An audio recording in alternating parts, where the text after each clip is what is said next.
ایک دکھ بھرا دل پوری انجمن کو افسردہ اور غم زدہ کر دیتا ہے۔ جو بندہ تقدیر پر یقین رکھتا ہے وہ اپنے غموں اور دکھوں کو کم کر دیتا ہے۔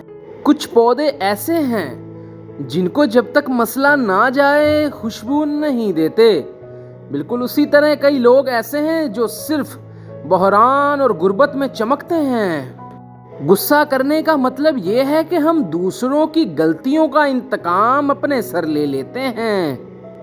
غصہ تمہارے ایمان کو ایسے ختم کرتا ہے جیسے ایلوا شہد کو خراب کرتا ہے۔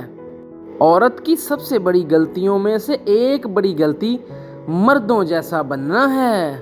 بچے کی پیدائش وہ خوشگوار سزا ہے جو عورت کو برداشت کرنا ہی پڑتی ہے۔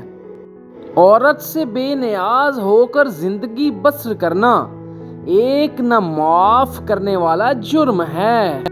جس نے علم حاصل نہیں کیا وہ اس دنیا میں ایک یتیم کی مانند ہے۔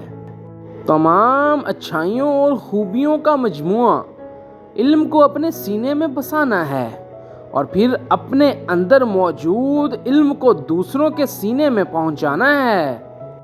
علم نر ہے اور عمل مادہ، دین و دنیا کے کام ان کے ملاپ سے ہیں۔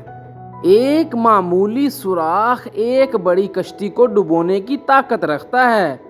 اس معمولی سوراخ سے بے خبر مت رہو۔ جو بندہ جلد بازی کرتا ہے وہ ہمیشہ شرمندہ اور ناکام رہتا ہے۔ اگر کامیاب ہونا ہے تو ہمیشہ حوصلے سے کام لو اور آہستہ آہستہ آگے بڑھو۔ بدن میں طاقت لانے والی 3 خشک پھل: اول اناناس، دوم خوبانی، سوم کشمش۔ اللہ سبحانہ و تعالی حشر والے دن ہر بندے سے اتنا حساب لے گا جتنی اس سے دنیا میں عقل دی گئی تھی۔ بد احتیاطی کی ایک چال سے پورا کھیل ہاتھ سے نکل جاتا ہے۔